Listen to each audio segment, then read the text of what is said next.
Okay, I'm going to pull my fuel tank out now. And really the whole reason to do that, I'm doing this is there's a hole right here. I don't know if you can see that or not, but there's a hole in this cross member. So I got the bed off already. I'm doing the shackles there, so I figure I might as well drop the tank and take care of this.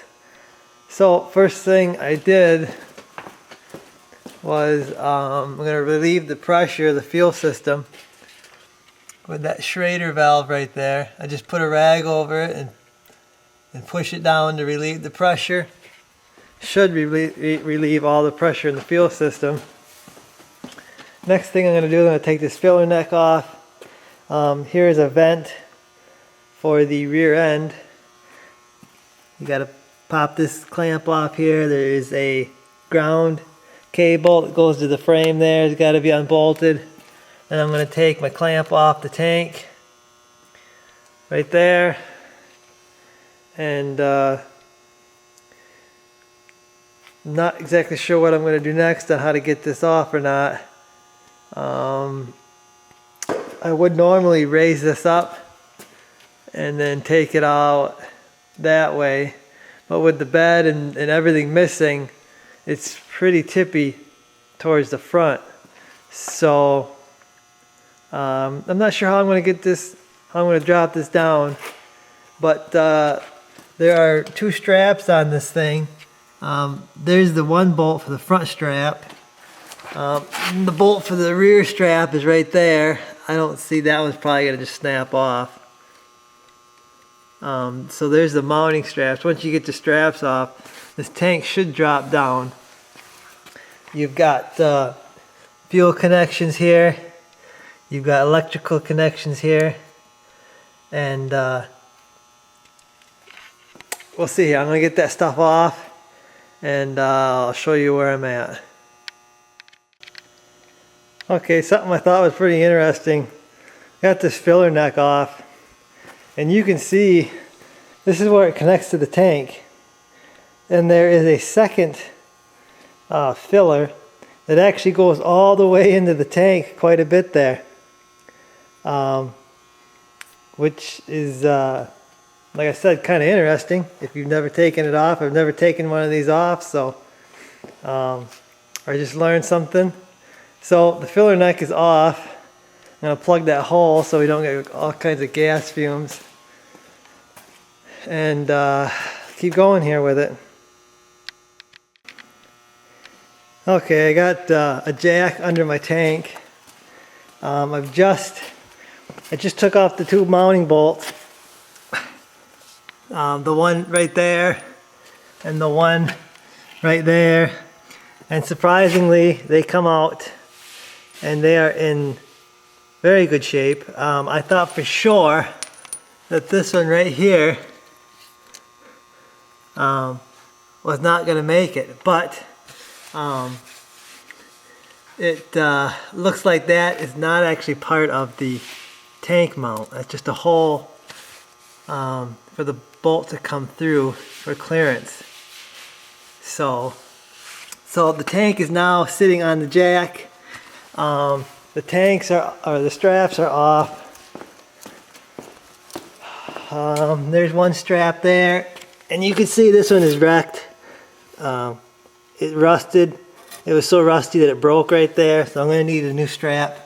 Probably just get another strap. The front one's okay, seems like, but I'm going to need a rear strap now.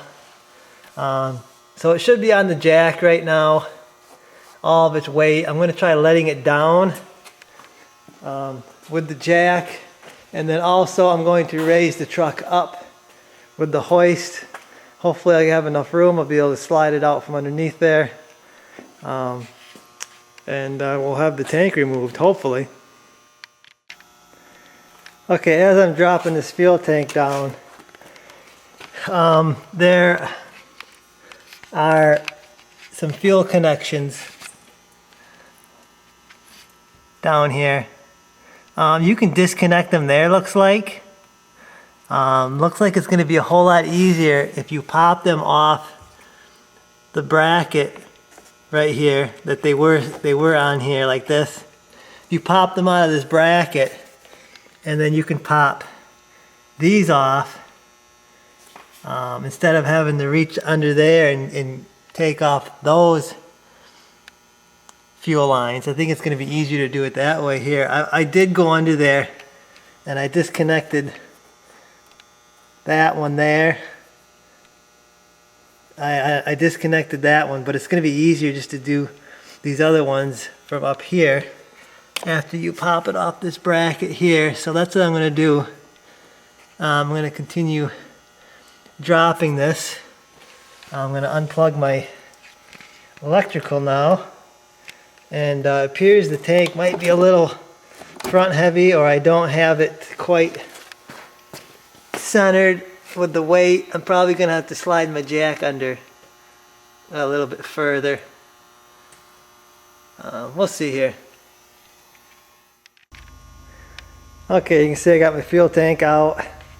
I was able to get a creeper under there, and then like I said, raise up my, it's back down now, but I raised it up and then scooted it out on that crappy creeper. You can see here's a better look at the strap. This one here was on its way out. Wasn't going to last much longer. It's not supposed to be bent like that, it's supposed to be straight. So here are the lines that go from these connections. It goes down to those connections right there. So what I'm probably going to do is I'll probably hook them back up right there, and then bring my tank back up, and then hook it back up on the tank side. Because I got my bed off, I think that's just going to be the easier way.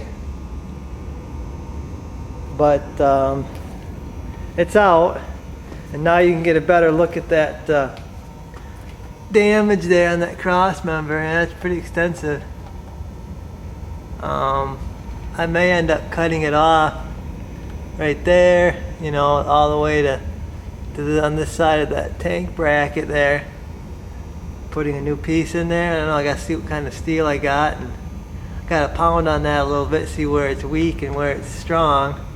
Looks pretty good back here all the way through here, so hopefully just a piece from here to there will get me all fixed up. I ain't gonna do it right now because I got fuel spilt everywhere. I ain't gonna be grinding and welding right now, so I'll probably give that a day to evaporate before I start going crazy with sparks everywhere. But I'm gonna start tapping on that, seeing how strong and how weak that is, and we'll see what happens. Okay guys, here's my plan. I'm going to cut right here, and I'm going to probably cut all the way up to this bracket here, because it looks pretty solid on this bracket. So, and then you can see that there is a curve on this deal. It's higher here than it goes down. So I'm going to do this in two pieces. I'm going to do the straight piece, and then I'm going to put another piece with an angle on it going downward. And what I'm going to use here is, that is a 3-inch round bar there. So I've got some of this heavy wall 3-inch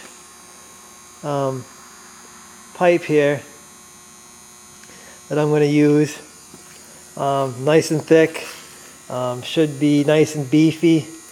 I'm going to make the cuts here with a Sawzall, and if it's nice and solid here and here, then that's what I'll be doing. If it's not solid, if it looks pretty rusty yet, I might have to move this line back maybe a little bit.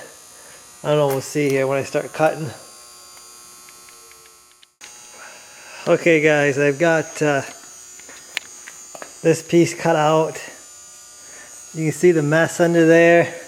This is part of what I cut out here. You can see it's a mess. I actually had to go an inch further this way to find good solid metal there.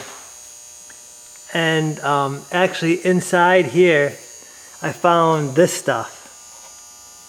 This stuff is all in the bottom. It's like a rubber, but it breaks when you bend it too far.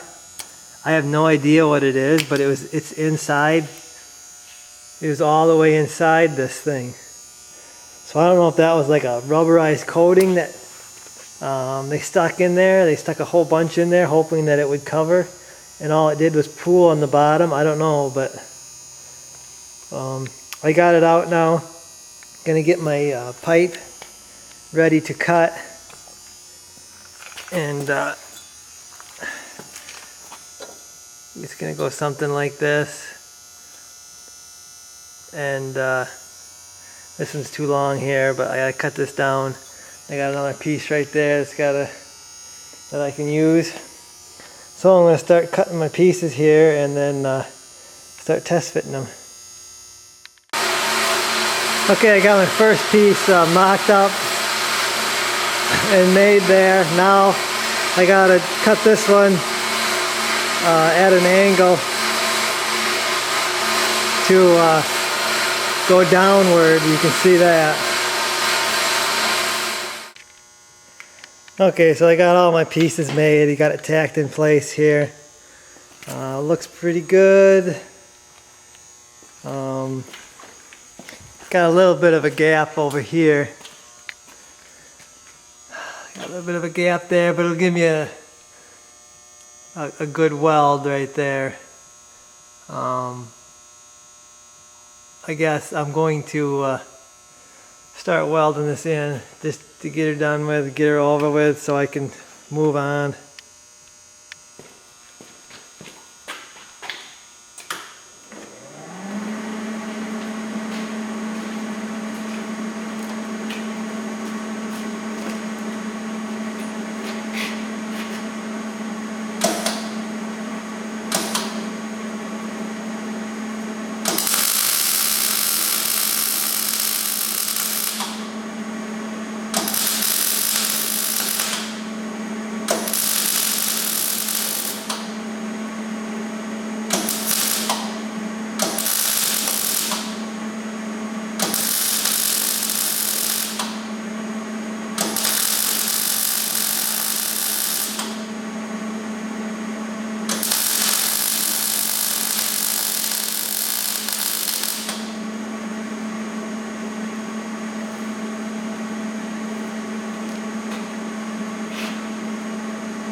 Okay, so I got the welding finished up on this, and I've also done a little bit of grinding to make sure it's pretty smooth.